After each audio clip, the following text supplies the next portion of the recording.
Halo semuanya, kembali lagi bersama gua Topan STW. Di video kali ini gua mau ngasih tahu ke kalian bagaimana sih cara memilih reksadana yang baik dan benar begitu ya, sesuai dengan tujuan kalian gitu. Jangan sampai kalian membeli produk reksadana ngikutin orang gitu ya. Misalnya si A beli produk reksadananya Jawir gitu ya, misalnya namanya Jawir gitu ya. Kalian juga ikut-ikutin nih.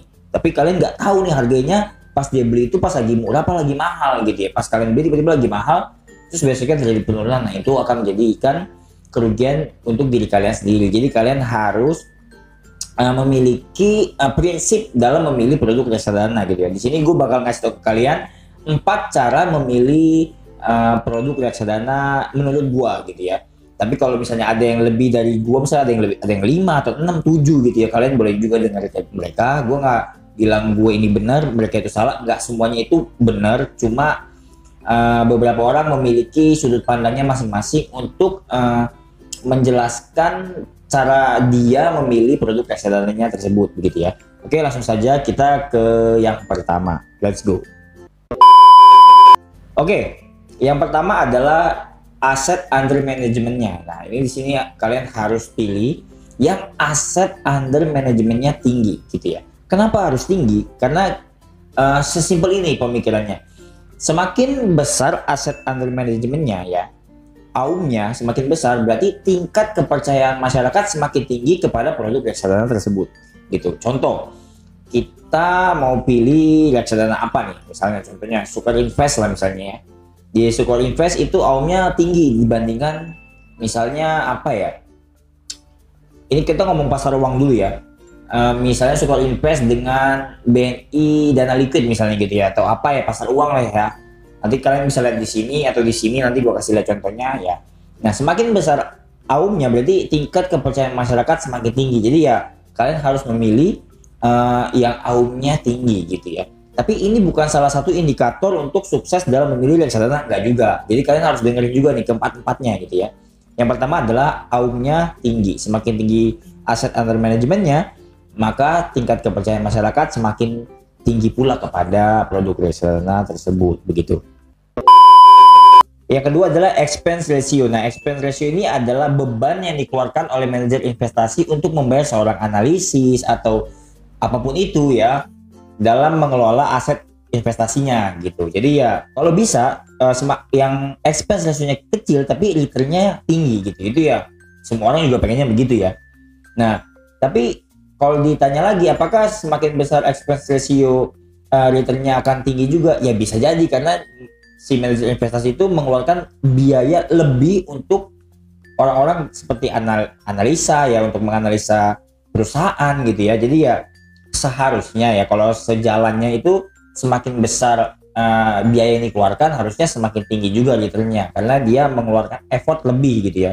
Tapi belum tentu juga, belum tentu yang semakin kecil, yang paling kecil pun itu tidak memiliki return yang tinggi ya, enggak juga gitu. Jadi ya kalian harus bisa membandingkan nih. Misalnya nih ada yang expense ratio-nya 1%, ada yang 0,5%. Tapi kenapa returnnya lebih tinggi yang 0,5%? Nah, kalian harus pelajari lagi, kalian harus bandingkan gitu ya, biar kalian nggak salah pilih begitu. Jadi sekali lagi, jangan sampai kalian memilih produk reksadana itu ngikut-ngikut orang gitu ya. Ya setidaknya misal kalian membeli produk reksadana di Bibit, misalnya ya udahlah nggak apa-apa mengikuti robo advisor terlebih dahulu gitu ya, sambil belajar gitu ya. Nah, tapi jangan sampai kalian ikut-ikutin misalnya influencer investasi gitu, siapapun itu ya. Kalian ikut-ikutin, misalnya dia beli BNP Paribas, kalian ikut beli BNP Paribas gitu ya. Beli Sukor Invest, kalian ikut beli Sukor Invest. Tapi kalian tidak memikirkan apakah tujuan si orang tersebut dengan tujuan investasi kalian ini sama kan? Enggak juga gitu ya. Nah, kita langsung sambung aja ke yang nomor 3 adalah tujuan investasi kita atau tujuan keuangan kita. Nah, uang yang kita investasikan ini itu mau ditaruh berapa lama sih gitu ya. Ya kalau misalnya kita sama nih naruhnya di sebuah produk reksadana, misalnya contoh let's say BNI AM IDX 30 itu ya, itu di produk reksadana saham gitu ya. Tujuan keuangan lu dan gue belum tentu sama. Misalnya gue naruh di BNI AM itu untuk 10 tahun ya kan. Kalau lu naruh untuk 3 tahun, 5 tahun ya berarti beda. Berarti kalian harus membandingkan semua produk reksadana saham yang memiliki jangka waktu tersebut di 5 tahun tersebut, bagaimana pergerakan harganya gitu, NAV-nya gitu ya. Nah ini paling penting banget nih. Selain dari AUM, expense ratio, nah tujuan keuangan kalian ini paling penting banget. Karena jangan sampai kita ikut-ikutan orang. Misalnya gua 5 tahun, nah di 5 tahun tersebut tiba-tiba gue bener nih analisa gua dan gua cuannya sekitar 20%. Nah kalian bisa 7 tahun, pas di tahun ke-7 tiba-tiba dia turun drastis. Nah kan itu dia, jadinya ada ketidaksinkronan antara lu dan gua, dan karena lu ngikutin gua ya jadinya ya begitu hasilnya. Jadi kalian harus memiliki tujuan keuangan atau tujuan investasi kalian. Itu berapa lama? Setahun kah? 2 tahun, 3 tahun, 5 tahun, 10 tahun ya. Kembali lagi kepada kalian. Dan yang terakhir adalah carilah return yang stabil dalam jangka panjang dan kalau bisa mengalahkan indeks acuannya yaitu IHSG gitu ya. Nah, gimana sih cara membandingkannya? Nanti gua akan kasih lihat di sini ya, di sini atau di sini ya, nanti kalian lihat sendiri. Jadi setiap produk reksadana kalian bandingin ya antara ini, misalnya jangka waktunya 3 tahun atau 4 tahun, 5 tahun ya, kalian bandingin aja yang mana yang lebih stabil dan bisa mengungguli IHSG gitu.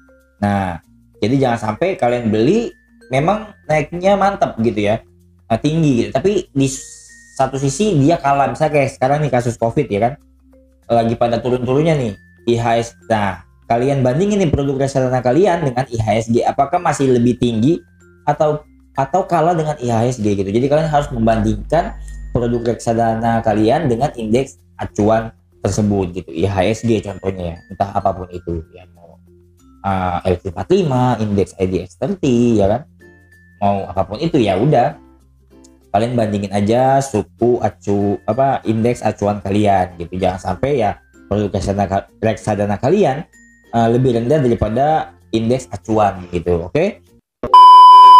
Jadi kalian harus memiliki 4 cara ini untuk memilih atau sebelum memilih produk reksadana kalian. Jangan sampai kalian beli ikut-ikutan doang, itu yang sangat berbahaya sekali. Jangan sampai seperti itu. Oke? Mungkin dari sini kalian akan tercerahkan, jadi kalian bisa memilih produk reksadana kalian sendiri tanpa mengikuti orang lain ya. Oke, mungkin segitu aja yang bisa gue sampaikan kepada kalian. Jika kalian suka dengan video ini, kalian boleh like video ini, komen di bawah untuk kalian yang masih belum ngerti, atau follow juga sosial media gue di @topanstw untuk ya tanya jawab aja, DM-an, nanti gue balas satu persatu. Yang nggak bisa gue balas semua juga, kalau misalnya pertanyaannya nggak terlalu penting ya nggak usah dibalas lah, itu bisa dibaca gitu ya kasarnya ya. Dan jangan sampai kalian nanti nanya lagi nih, Bang gimana cara jualnya biar ini ya, jangan nanya-nanya lagi yang kayak gitu ya. Ya nanyanya yang ya kayak gini lah, misalnya cara membandingkannya bagaimana Bang. Gua akan bantuin kalian lewat DM atau ya lewat komen YouTube juga boleh gitu ya. Dan jangan lupa subscribe juga channel gua ya untuk bantu gua menuju 1000 subscriber gitu ya. Subscribe aja dulu ya kan, nanti kalau misalnya kalian nggak mau ketinggalan dengan video-video gua selanjutnya, kalian boleh pencet lonceng bel notifikasinya. Nanti kalian akan mendapatkan notifikasi ketika gua upload video baru gitu ya.